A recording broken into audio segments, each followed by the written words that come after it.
And we're just gonna kick off.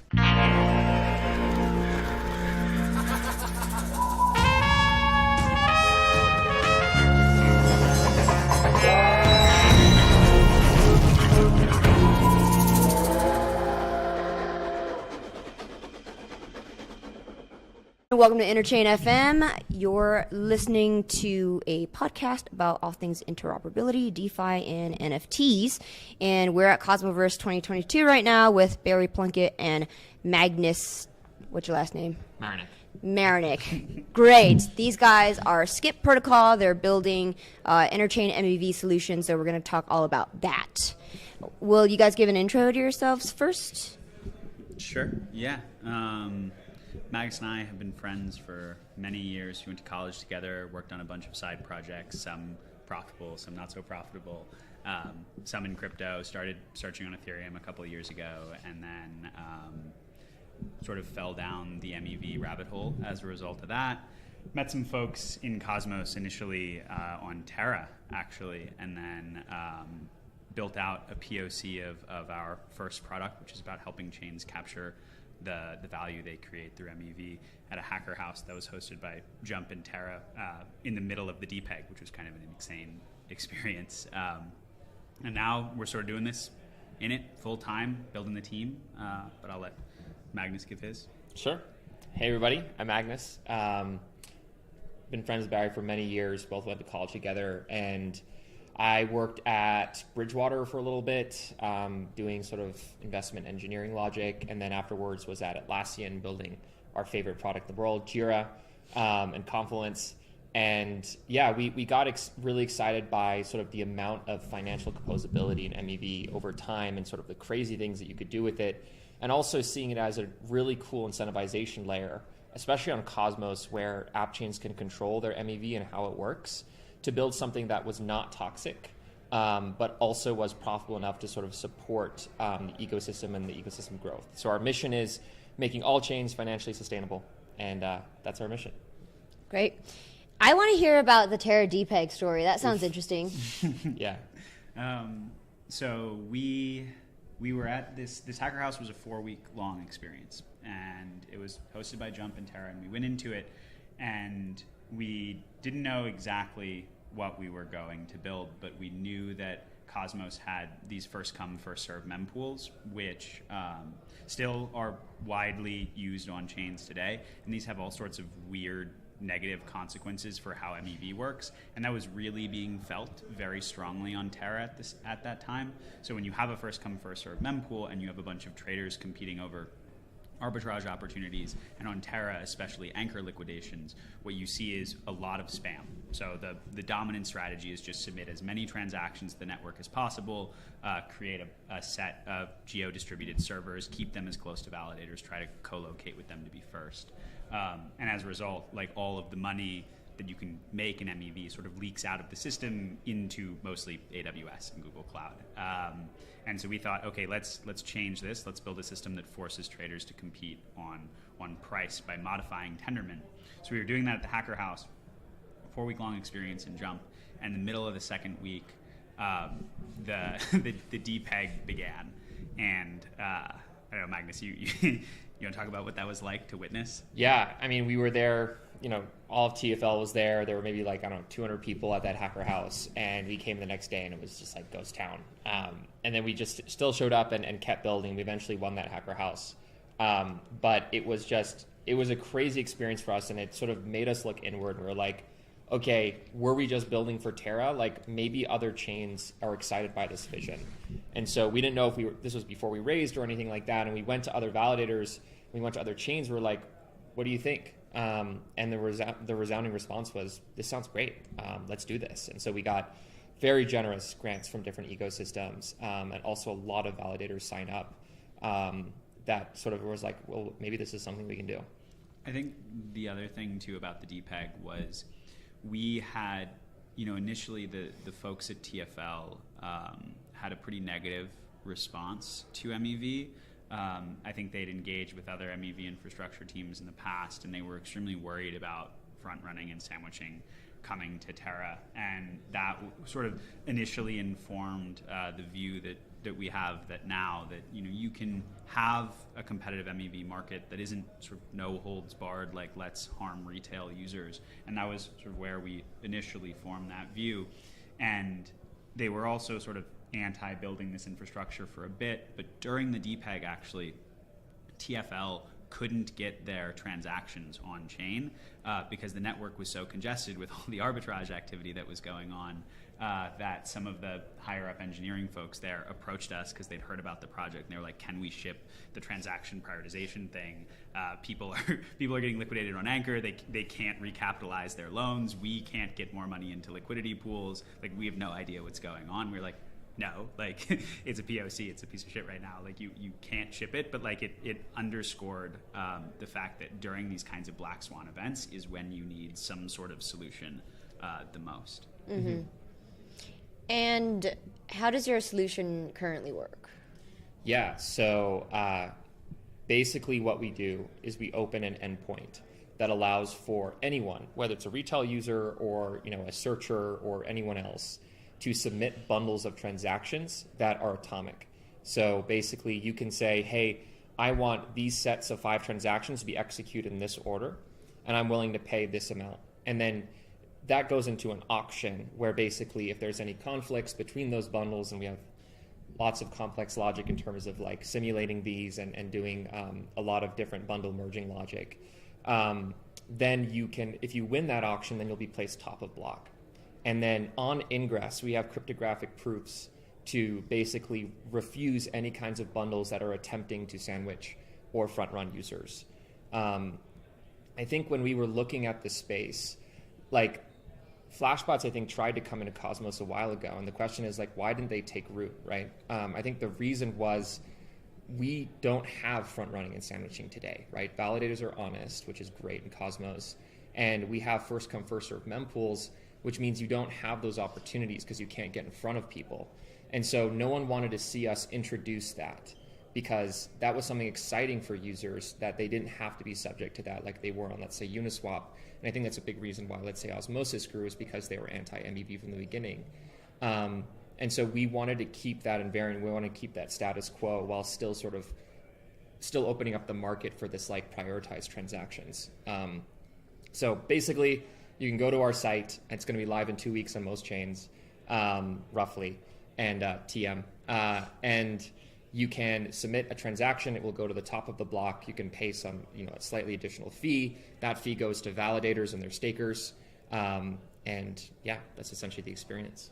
One other thing that I want to add is that our product for Osmosis is very different. So the product that Magnus describes, it works well because what it does is for generalized smart contract platforms, it takes this competition for opportunities and it moves it outside of the public mempool, away from the P2P layer, away from the app chain where there's just going to be a lot of iterative spam, sets up a closed bid system to resolve those conflicts, and then sends the most profitable winners onto validators and stakers so they can make additional fee revenue. And that works nicely there for a generalized chain. For Osmosis, we've been engaging with the Osmosis core team for a number of months and talking to the validators there and the community members there. And they felt that for Osmosis, it didn't make sense to have a kind of off-chain auction solution the way that we're providing. And we actually generally agreed with that because when you have a DEX chain where the logic is narrower and there's a smaller subset, a more predictable subset of atomic MEV opportunities that can exist, you can actually build logic into the chain at the module level, like at the consensus layer, that allows you to, as the chain, as the protocol, capture that MEV revenue as protocol revenue directly without having to do any of the complexity of the off-chain stuff. So we're working, hopefully, with the Osmosis community now to actually build a module that will do that, that will, every time a user submits a transaction, basically check if there's a risk-free arbitrage opportunity, capture that, and then give that money to the community, all without creating a new transaction, right? Because it's actually changing the way that the chain works. And this is something that we think Sunny has been very excited about in our conversations, because Osmosis has had this view for a long time that MEV is bad, and I think generally that's sort of shifting to like, okay, front running sandwiching is bad, but this other MEV, it's going to exist, and if it's going to exist, it might as well go to our users.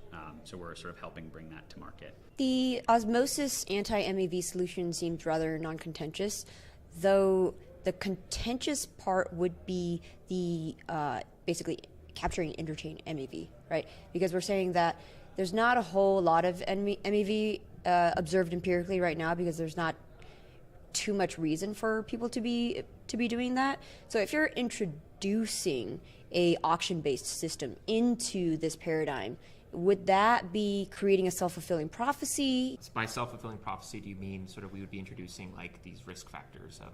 Yeah, you'd be introducing MEV that potentially wouldn't have been there in the first place. Yeah, I mean, so it's true that Osmosis is the main source of MEV today. Yeah, because it's the DEX, right? Right, because it's DEX with a lot of volume. So our view is MEV is going to be like, without any kind of intervention, MEV is going to be sort of like a free market, right? Where basically validators will end up selecting, this is sort of the world without skip. Validators will end up selecting the most profitable blocks, and of course the most profitable blocks involve extracting value from users in a way that would harm user experience. And our view has always been, okay, we don't have to have that on Cosmos because we have this really strong governance system, right? So validators acting badly can be social slashed. I think Sunny got up on stage in ETH Paris and said, like, anyone found using like sort of like these off-chain systems to harm user experience, like there can be governance to stop that. And I think that's like a strong deterrent for validators who would otherwise just be fully profit maximizing. And so it's like, is it worth to be sort of like 100% profit maximizing in the short term, but with like a long tail of harmful user experience that would push people out of Cosmos?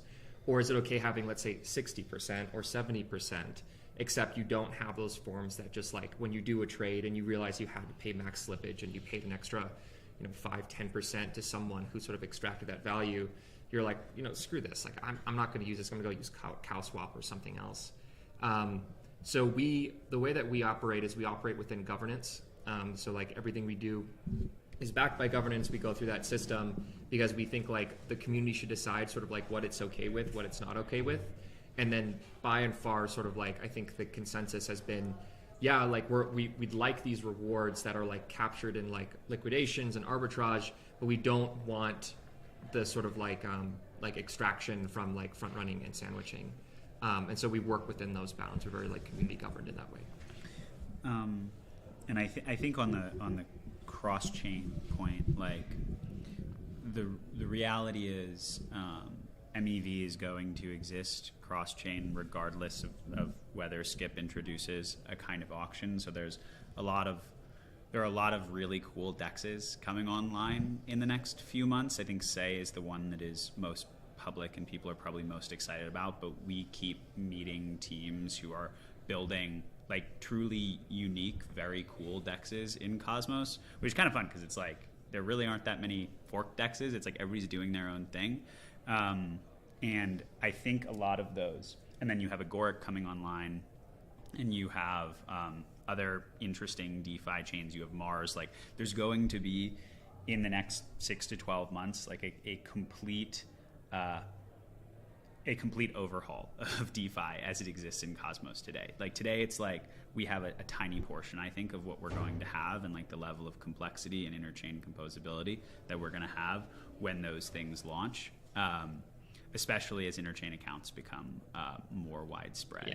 And so from our perspective, the question then becomes like, all right, if these opportunities are going to exist cross-chain, it's sort of similar to the single chain question. Like, how do you design a market that ensures they can be captured in a way that's healthy and sort of keeps as much of that money flowing back to the ecosystem as possible without harming user experience? And I think we're working towards that, and we've started with the single chain case because that's where the MEV exists today, and because it's sort of a natural lead-in to providing some kind of cross-chain solution.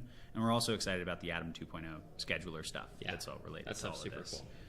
It's cool that just quickly, like we had this vision a long time ago, and a lot of people thought it was kind of ridiculous that it's like MEV can be the incentivization layer for chains going forward. Like, we stop printing tokens as much, we stop issuance, right, and like less inflation. We also stop transaction fees. Okay, like what picks up the slack? And what the Atom 2.0 paper was like a real like affirmation of, that's MEV, right? Like, you can actually capture that and use it as an incentivization layer for IPC relayers, for liquidity providers, for stakers, validators, chain teams, and like, community pools and grants and things like that. And so we're super excited that like that sort of is now becoming something that we've been sort of kicking down the pavement for a long time. This off-chain auctioning system, is that transparent to people, or is it more or less proprietary for now? So the method by which those transactions make it on chain is going to be open source. It's called MEV Tendermint, and it's something that we built sort of talking to like the core protocol teams of Informal, ICF, and then also Zucky.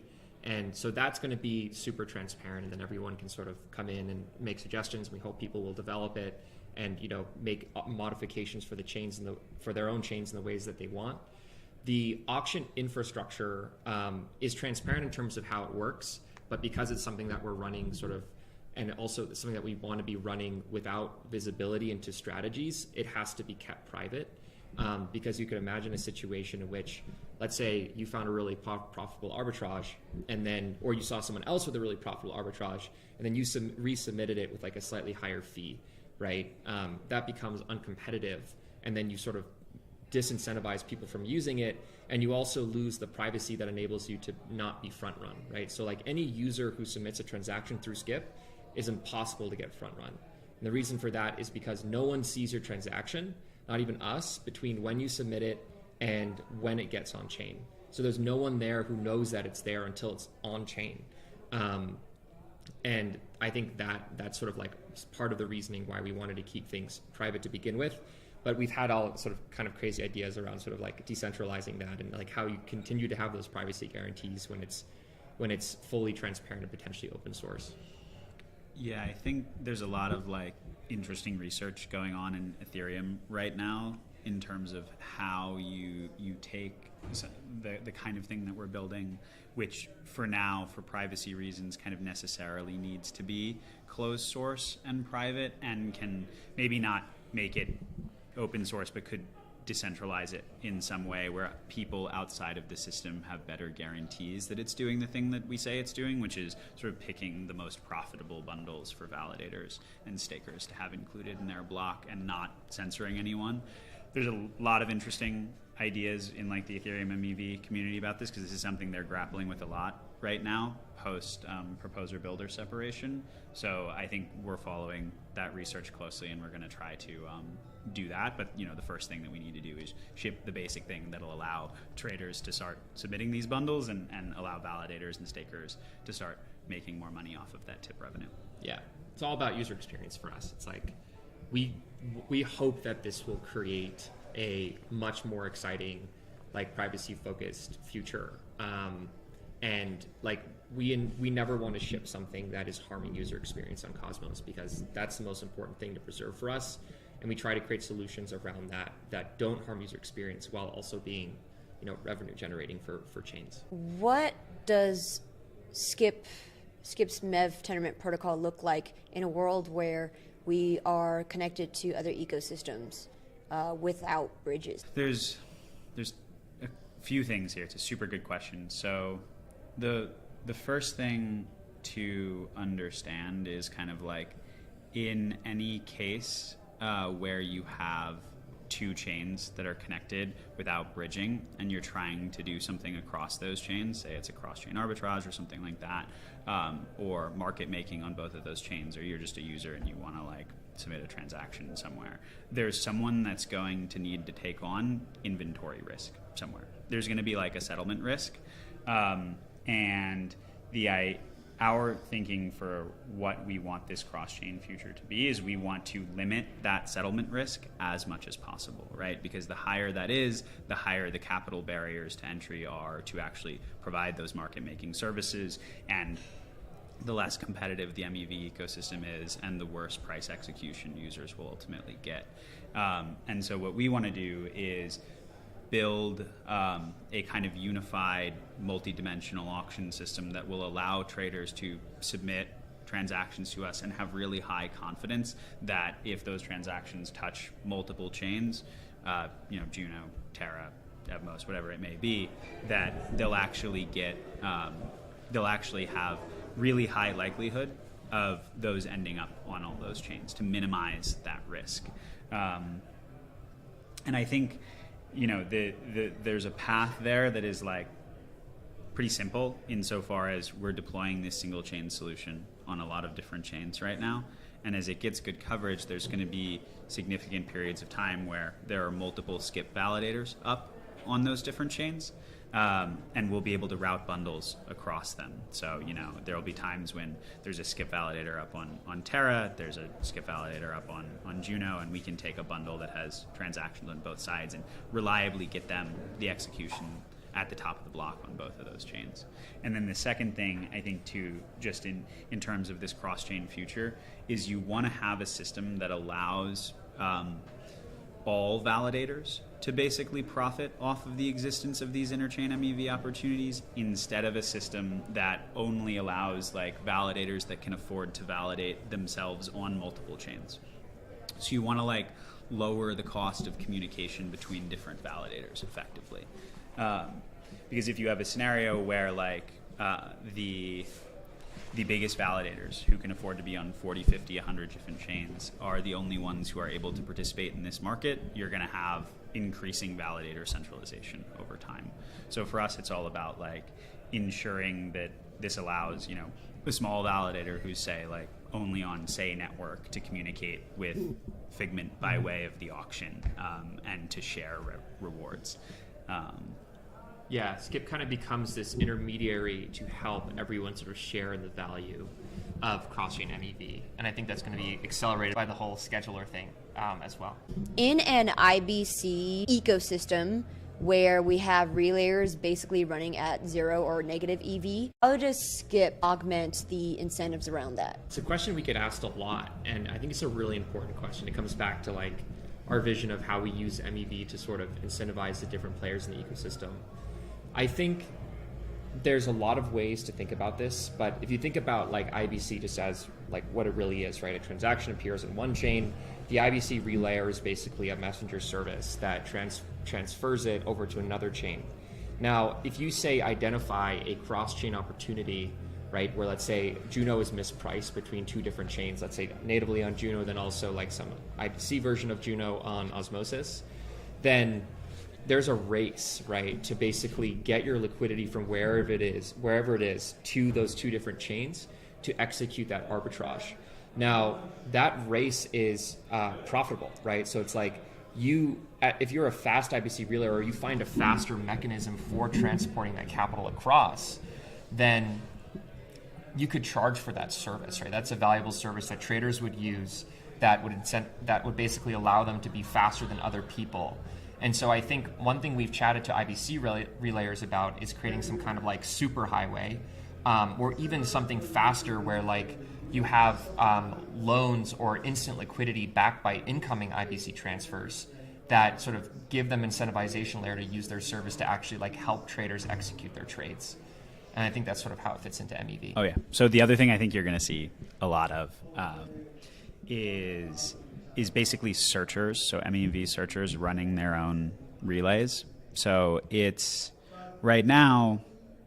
Can you disambiguate searcher from relayer? Yeah. So by searcher, I mean someone whose sort of primary mission is to make money by way of sort of high or medium frequency trading. So someone arbitraging who's things. Built a predatory bot, basically. So not necessarily predatory, right? It's you have two.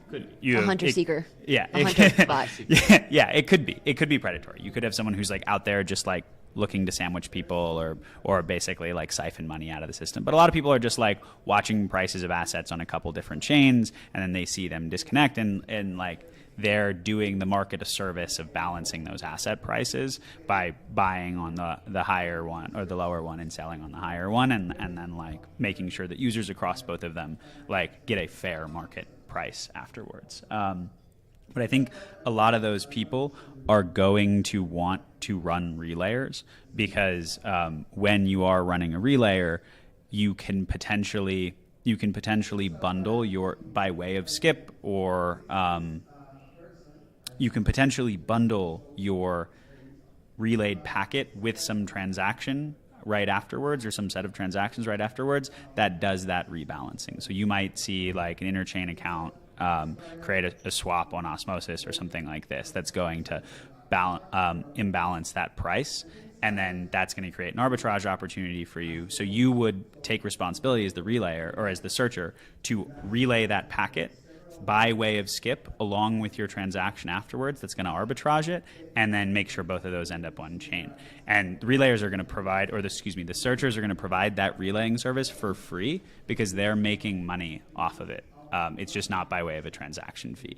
And then I think you'll see other kinds of transactions that maybe don't have this property of creating a profitable MEV opportunity have to pay fees to relayers in the long run. So I think there's going to be those two kinds where, like, if your transaction is something that people have an incentive to get on the next chain, like a searcher is going to send it through for you. You don't need to worry about it. And then for others, there will be paid relayers pretty much. You guys recently launched MEV Satellite. So empirically, what have you observed going? Are there shenanigans going on in the interchain network? Shenanigans. We've generally found validators to be, one could say, surprisingly honest. They haven't. I'm actually not that surprised. It's actually, you know, in Tendermint, it seems as if the liveness incentives and the honesty incentives based on reputation works really, really well, and it kind of contradicts the Ethereum POS thesis, which is like, okay, well, we need a certain amount of guarantee against Byzantine validators, but we really don't see, and which is why we need to have Nakamoto consensus. You know, we need to have liveness at all costs. It's just interesting how different ecosystems have prioritized their safety guarantees. Yeah, totally. So we haven't found validators doing stuff that's like really malicious.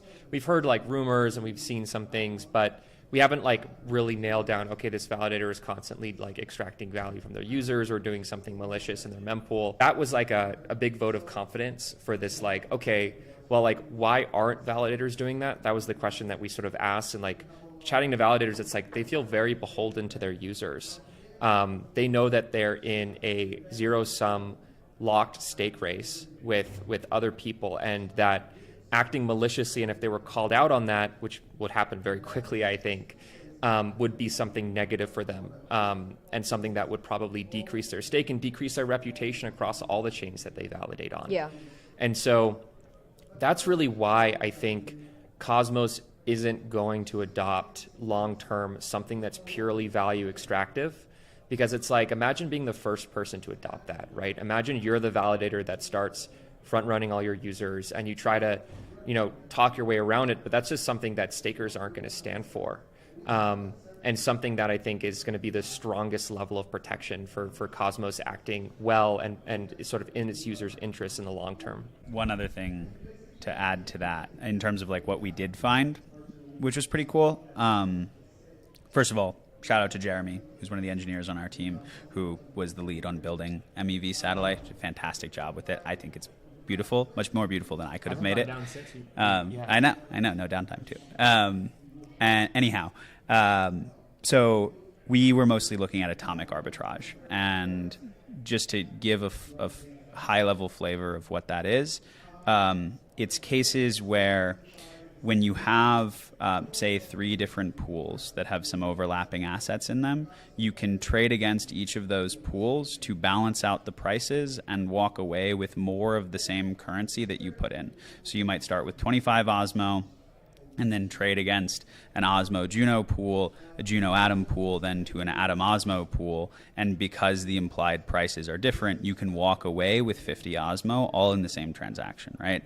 And you see some super crazy, like high value transactions where people are doing these things, but it's like 6 or 7 different hops, and they're walking away. They're starting with like 50 Osmo, and they're walking away with like 10,000 Osmo, which is a huge amount of money to make risklessly.